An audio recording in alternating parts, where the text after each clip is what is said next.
7 8 டேஸாக இதுக்கு பின்னாடி லீவ் போட்டு ஒவ்வொருத்தரையும் மீட் பண்ணி ஒவ்வொருத்தரையும் இது பண்ணி இதுக்கு பின்னாடி எங்கள் டீமும் நாங்கள் அவ்வளோ உழைப்பு வந்துட்டு போட்டு போனால் சும்மா ஒரு ஃபங்க்ஷன் நடத்துறதுக்கு கிடையாது. நான் வந்து உங்களை விட உங்களுக்கு நல்ல கை கால் எல்லாமே நல்லா இருக்கு இல்லையா? நான் பிறக்கும் போதே என்னுடைய தகப்பன் ஒரு பெரிய எம்எல்ஏயோ ஒரு பஞ்சாயத்து பிரசிடண்டோ சமுதாயத்தில் எல்லாருக்கும் தெரிந்த ஒரு நபர் கிடையாது. என்னுடைய தகப்பன் என்னுடைய அப்பா இங்கதான் அவங்க வந்திருக்காங்க. நாகர்கோயில கன்னியாகுமரி மாவட்டத்தில் ஒரு கூலிக்கு மீன் பிடிக்கிற ஒரு மீனவர் சாயங்காலம் 4 மணிக்கு அவங்க வந்து கடலுக்கு மீன் பிடிக்க போனாங்கன்னா காலையில் 7 மணிக்கு வருவாங்க. 7 மணிக்கு வரும்போது வந்து ஒவ்வொரு மீனவரும் போயிட்டு காலையில் வந்து நைட்டு ஃபுல்லாக மீன் பிடிச்சி திரும்ப வரதுங்கிறதே வந்துட்டு அது ஒரு பெரிய மறுஜன்மம் எடுத்தது மாதிரி. என்னுடைய தகப்பனுக்கு மிகுந்த வறுமையின் காரணமாக என் அப்பா வந்துட்டு நான் சின்ன வயசாக இருக்கும்போது என்ன பண்ணுவாங்கன்னா விஷம் குடிச்சு வறுமையின் காரணமாக செத்துடலான்னு நினச்சாங்க. நானும் என் சகோதரனும் வந்துட்டு தூங்குறத பார்த்து நாங்கள் சின்ன பிள்ளைங்க ஒருவேளை என்னுடைய மகனுடைய காலத்தில் வந்து ஒருவேளை நம்ம கடவுள் நல்லா வச்சாலும் அப்படின்னு நினச்சிட்டு விஷ பாட்டில் எடுத்துட்டு என் அப்பா தூக்கி போட்டிருக்கிறாரு. அதுக்கப்புறம் என்னை படிக்க வைக்கிறதுக்காக செயின்ட் சார்ல்ஸ்கோம் அப்படிங்கிற ஒரு அனாதை ஆசிரமத்தில் கொண்டு விட்டாங்க நாகர்கோயிலில் கன்னியாகுமரி மாவட்டத்தில். அங்கே நான் வளர்ந்தது யார் வரையும் தெரியுமா? 11 மாற்றுத்திறனாளிகள், 39 மென்டலி சேலஞ்ச் மூளை வளர்ச்சி இல்லாதவர்களுடைய கூட்டத்தில் தான் நான் வளர்ந்தேன். அவங்க கூட தான் படித்தேன், அவங்க கூட தான் சாப்பிட்டேன். அதனால எனக்கு மனிதர்களிலே பாகுபாடு என்று எதுவும் இன்னைக்கு வரைக்கும் கிடையாது. எல்லாரும் கையில் கேட்டு நான் சோப்பு தான் வரும். அதில் கீழ் ஜாதி மேல் ஜாதி எப்படின்னே கிடையாது, எந்த பாகுபாடும் கிடையாது. எனக்கு ஒண்ணு தெரியுங்க, நம்மளுடைய தரிசனம் உண்மையாக இருந்தாச்சுன்னா, நமக்கு ஒரு பெரிய தரிசனம் இருந்தாச்சுன்னா, நான் இந்த நிலைமையில வரணும்னு நினைச்சாச்சுன்னா இந்த காலமும் இந்த இயற்கையும் கடவுளும் நம்மளை அந்த நிலைமையில கொண்டு வந்து விடுவாங்க. எங்க அப்பா 3ஆம் கிளாஸ் படிக்கும் போது வந்து என்னை பார்க்க ஹோம்ல வரும்போது சொல்லுவாரு, நம்ம ஊர்ல ஒரே ஒரு ஸ்டேட் பேங்க் ஆஃப் திருவங்க ஒரு பிரான்ச் தாமா இருக்குது, உன்னால நடக்க முடியாது, நீ கீழே ஊந்து போற, நீ இருந்து வேலை பார்க்குற மாதிரி, நீ படிச்ச ஒரு பெரிய ஆளா வந்து நம்ம ஊருக்கு பேங்க் மேனேஜர் ஆகணும்னு 3ஆம் கிளாஸ் படிக்கும் போது எங்க அப்பா சொல்லுவாரு. எங்க அப்பா சொல்லும்போது எனக்கு பேங்க் மேனேஜர் என்னன்னு தெரியாது. ஆனா எங்க ஊர்ல எங்க அப்பா பார்த்த ஒரு அரசாங்க அலுவலகம் சொல்லியாச்சு, நான் ஸ்டேட் பேங்க் ஆஃப் திருவாங்க, அதுல என் பிள்ளைக்கு வேலை வேணும், அதுதான் ஆசை. ஏன்னா உட்காந்து வேலை பார்க்கறதுக்கு இது வந்து ஈஸியா இருக்கும் அப்படின்னு எங்க அப்பா சொல்லி எப்பவுமே வரும்போது சொல்லுவாரு. 8th ஸ்டாண்டர்ட் வரைக்கும் சிஸ்டர்ஸ் என்ன படிக்க வச்சாங்க. 9th to 12th வரைக்கும் லோக்கல் டிப்போல உள்ள கவர்மெண்ட் டிரைவர்ஸ் கண்டக்டர்ஸ் என்ன படிக்க வச்சாங்க. சென்னை சத்யபாமா யூனிவர்சிட்டியில நம்ம இப்போது இருக்கிற அமைச்சர் மரிய வில்சன் அவர்களுடைய மாமனார் மருந்து டாக்டர் ஜேபிஆர் அவர்கள் என்ன ஃப்ரீயா படிக்க வச்சாங்க. படிச்சு முடிச்ச பிறகு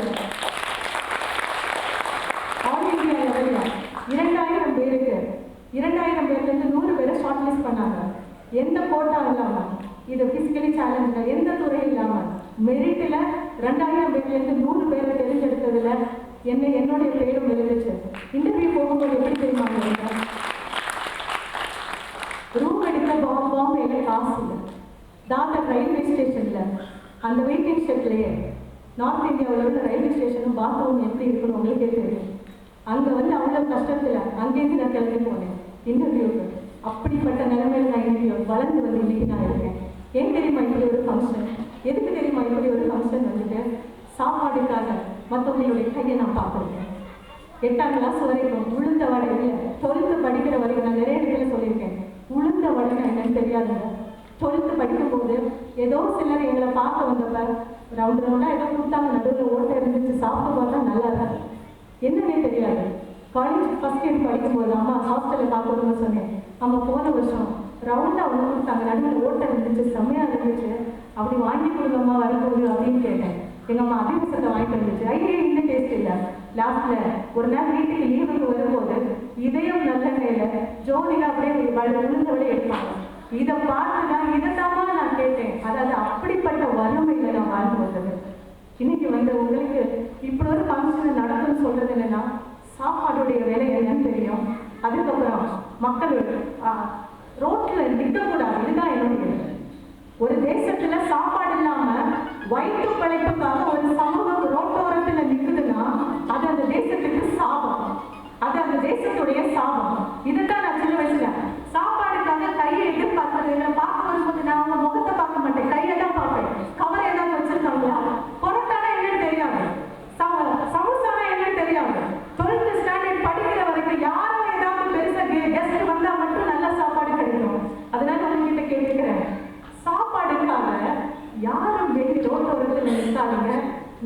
புதிய ஆட்சி அதை முதலெடுக்கும் என்று முன்னெடுக்கும் என்று நான் திருநங்கை ஒரு 2 மினிட்ஸில் முடிக்கிறேன். ஏன் திருநங்கைகளுக்காக ஓடுது? நான் 5 வருஷமா வந்து பார்க்கறது, 5 வருஷத்துல நான் ரொம்ப சோர்ந்து போகும்போது நான் நிறைய முயற்சி எடுப்பேங்க, நிறைய ஹார்ட் ஒர்க் பண்றேன். இந்தியாவிலேயே முதல் மாற்று பெண் இசையமைப்பாளர் என்கிற ஒரு பெயர் எனக்கு இருக்கிறது. முதல் மாற்றுத்திறனாளி பெண் இசையமைப்பாளர். இதெல்லாம் ஒவ்வொன்றா நான் ட்ரை பண்ணும்போது ஒவ்வொரு ஹார்ட் ஒர்க்கு நான் வந்து வங்கியிலையும் வேலை பார்த்து திரும்ப வரும்போது வீட்லையும் வேலை பார்த்து அப்படியெல்லாம் பண்ணும்போது நிறைய சோர்ந்து போவேன். சோர்ந்து வரும்போதெல்லாம் என்னுடைய நேச்சர் என்னன்னா, பேசிக்கலி நான் ஒரு கிறிஸ்டியனா இருக்கிறதுனால பைபிள் டெய்லி வாசிக்கிறது என்னுடைய பழக்கம். நான் சோர்ந்து போகும்போதெல்லாம் நான் பைபிளை தொடங்கும் போது ஒரு வார்த்தை வரும், அதாவது என்னுடைய கட்டளைகளை கை கொண்டு நல்ல ஒழுக்கமாக வாழக்கூடிய அண்டவர்களை குறித்து தேவன் சொல்லுகிறது, அவர்களுக்கு குமாரனும் குமாரத்திகளுக்கும் உரிய இடத்தை விட மேலான இடம் அவங்களுக்கு வச்சிருக்கேன். இதே வரும் சம்பந்தம் இல்லாம நான் ஏன் கஷ்டத்துக்காக வந்துட்டு நான் சோர்ந்து போகும்போது சம்பந்தம் இல்லாம எனக்கு புரியல. 4-5 இயர்ஸா புரியல. அதுக்கப்புறம் தான் ஒரு நாள் இதை வச்சு 5 வருஷம் ஆராய்ச்சிருக்கேன். யார் இந்த அண்ணகர்கள்? குமாரனும் குமாரத்தியும்னா ஆண் பெண், அதை ஈஸியா தெரியல. எனக்கு சொல்லணும்னா ஏன் குமாரத்தி அப்படித்தானே பைபிள் சொல்லணும், அப்புறம் யார் இந்த அண்ணகர்கள்? அதை குறித்து 5 வருஷம் ஆராய்ந்த போதுதான் ஆணும் அந்த சமூகத்திலிருந்து இல்லாமல் பெண்ணுடைய சமூகத்திலும் இல்லாமல் மேலான ஒரு உயரம், மேலான ஒரு ஒரு ஒரு பிளேஸ கடவுள் வந்து அண்ணகர்களுக்கு கொடுக்குறாங்க. யார் இந்த அண்ணகர்கள்? 5 வருஷம் தேடலில் கிடைச்ச சரித்திரத்திலிருந்து வருதான். ரோட்டில் நிற்கக்கூடியவங்க கிடையாது அண்ணகர்கள். யாருன்னா வந்துட்டு கடவுளால விசேஷமாக தேர்ந்தெடுக்கப்பட்டவர்கள். அவங்க தான் இல்ல திருநங்கைகள்.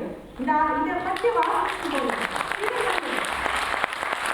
ஆணுடைய பலமும் பெண்ணுடைய தாய்மை சேர்ந்துதான் திருநங்கைகள். நிறைய ரெஃபரன்ஸ் பார்த்தாச்சுன்னா ரோட்ல இன்னைக்கு நம்ம பார்க்கிறோம், கையடிச்சு பார்க்கிறோம். அந்த சமூகம் கிடையாதுங்க பண்டைய கால திருநங்கைகள். அவங்க எப்படி இருந்தாங்கன்னா பெரிய பெரிய பதவிகள்லையும் அரசாங்கத்துக்கு ராஜாக்களுக்கு வந்துட்டு பின்னாடி வேலை செய்யறவங்க அடுத்த பொசிஷன்ல இருக்கிறவங்களாக இருந்தாங்க. அதைத்தான் உங்களுக்கு நான் சொல்றேன், எந்த திருநங்கையுமே யாருமே ரோட்டுக்கு நிற்க கூடாது. அதுதான் அந்த ஒரு கான்செப்ட்ல தான் 5 வருஷமா இதுக்கு பின்னாடி யோசிச்சு எடுத்து கடவுளே பெரியதாக பார்க்கக்கூடிய ஒரு கூட்ட சமுதாயம் அதுல ஒரு ஒரு ஒரு சார ரோட்ல நிற்கிறாங்க. அந்த நிலைமை மாறணும். அதுக்கு நான் முன்னாடி நிற்பேன். அதற்காக தெரிஞ்செடுத்து இந்த ஃபங்க்ஷனை முதல் தடவை வச்சிருக்கோம். கெப்சரா ஃபவுண்டேஷன் அவங்களுக்காக ஒரு ஃபுட் மேனுஃபேக்சரிங் யூனிட் அவங்களுக்காக இப்போ திறந்துருக்கிறோம். அவங்களுக்கு யாருக்கு வேணும்னாலும் எங்களுக்கு அதில் வேலை வாய்ப்புக்கு இது பண்ணலாம். முன்னாடி உங்களுக்கு ஒரு கவுண்டர் போட்டிருக்கோம், திரும்ப படிக்கணும் அப்படின்னு சொல்றவங்களுக்கு அதில் நீங்கள் யாருக்கு படிக்கணும்னாலும் ஒரு தகவல் எழுதி கொடுங்க. திரும்ப எங்களுக்கு ஒரு சுய தொழிலுக்கோ வேலை வாய்ப்புக்கோ வேணும், நீங்க எழுதி கொடுங்க. அடையாளத்தை மாற்றத்துல வந்துட்டு கஷ்டம் இருக்கு, எழுதி கொடுங்க. கண்டிப்பா உங்க எல்லாருக்கும் இந்த கப்சரா ஃபவுண்டேஷன் என்னன்னா, நான் வந்து பேசிட்டு செய்ய போகல, உங்களுக்காக ஒரு மேனுஃபேக்சரிங் யூனிட்டை தயார்படுத்திட்டு தான் வந்து நான் பேசிட்டு இருக்கேன். நாங்கள் ஒரு சின்னதாக கிளினிக் வச்சிருக்கோம். இந்த கணவர் லிவிங் கொரியன் ஆயுர்வேத டாக்டர், அவங்க ஒரு மேனுஃபேக்சரிங் யூனிட், மருந்து மேனுஃபேக்சரிங் யூனிட் வச்சிருக்காங்க. இதுல எல்லாம் வேலை வாய்ப்பு கொடுத்து இதெல்லாம் ரெடி பண்ணிட்டு தான் நாங்கள் முன்னாடி வந்து பேசுறோம். எல்லாருக்கும் வணக்கம். சொல்லி முடிச்சுக்கிறேன்.